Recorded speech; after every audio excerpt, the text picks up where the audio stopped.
Time now to take a look at what's grabbing headlines around the world in the press. We're joined by Solange Moujon. Solange, you've been looking really at that growing movement call for change to the gun laws in the United States. Yeah, indeed. Let's start on the local level. Let's take a look at the Tampa Bay Times. It's a Florida-based newspaper, and it's covering how thousands of people descended on Tallahassee, which is the state capital of Florida. And they came to demand that the state Congress debate gun control. And the paper shows us that the Florida representatives value guns more than they do the kids because the state Congress voted down a request to even debate the issue 71-36. And the paper quotes a student who was at the rally, which was actually the biggest in 2 decades in Florida, who said, "How can they do this to us?" On a national level, meanwhile, Solange, we're seeing that movement grow. There's the hashtag Never Again. We saw that meeting in the White House with Donald Trump, and we saw in his notes, that he's there to listen.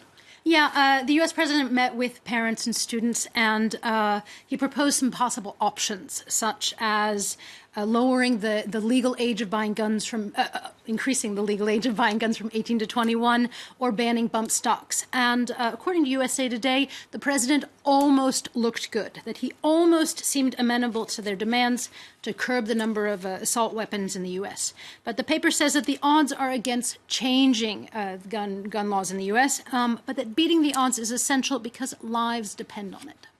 You mentioned there that he almost looked good. Indeed, some people are picking up on his stature, and there's a certain photograph during the rounds. Yeah, let's take a look at that photograph. It's all over the U.S. press. Here I've chosen one from Gizmodo, but it's basically his notes. And number 5 says, "I hear you."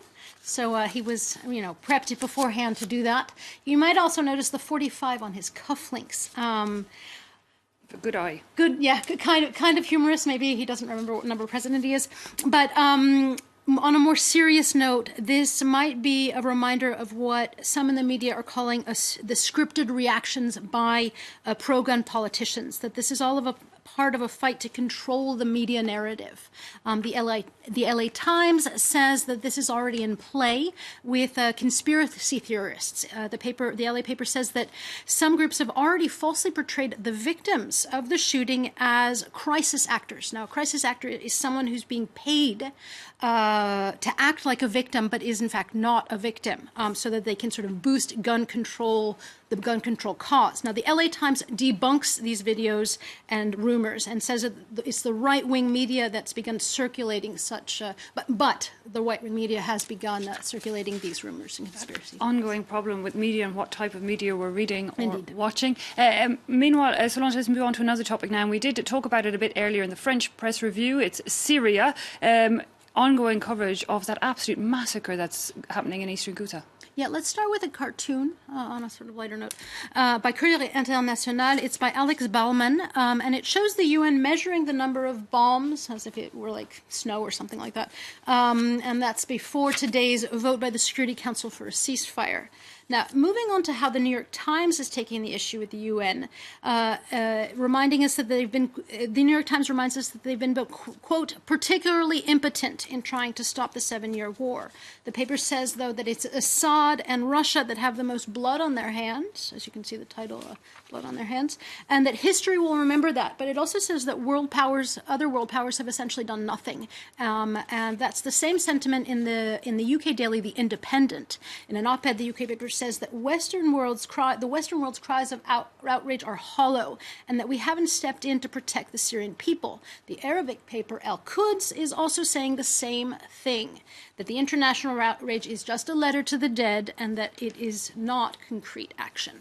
Indeed, with that war waging on for over 7 years now. Let's move on, though, to another topic now, and the death of a man that was often hailed as America's most beloved preacher, Billy Graham. His passing at 99 is pretty much in all the US papers. Yeah, it's all over the US papers. There are a slew of tributes and much praise for him. Now, let's just take a look at one of them from Fox News' website. It equates Billy Graham with Nelson Mandela and Mother Teresa, namely for bringing God and evangelism into the lives of Americans through television.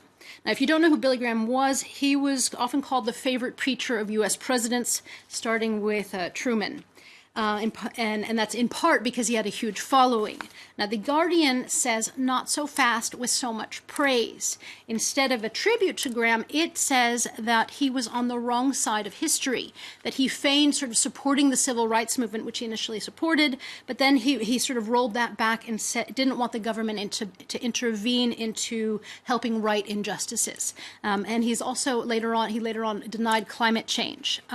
He's a man that the Washington Post says was often touted as being apolitical. You know, Obama went to see him and Clinton as well as Republican presidents, but that he consistently sided with a conservative view, and that actually on television and in daily life he was often vain and naive.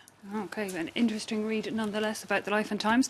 Finally, Solange, we're going to take a look at some skiing from the Olympics. You found a pretty unusual angle to this story. Yeah, I'm going to call this our Imelda Marcos moment of the day. I've chosen an article that explains how U.S. skier Mikaela Shiffrin brought 35 pairs of skis to South Korea, and that she actually usually brings 70 skis to competitions, but it's the end of the season, so she knows her skis well right now.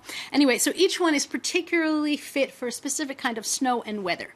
And the article explains that there's actually someone who follows her around, who transports them, and is there to wax them around the clock so that they're ready.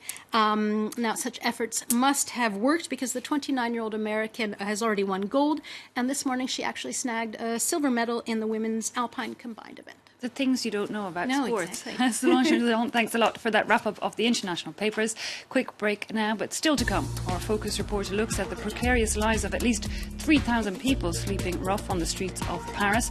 Over 3,000 is the tally of a group of volunteers who took to the city streets last week to get an estimate of the number of homeless here in Paris.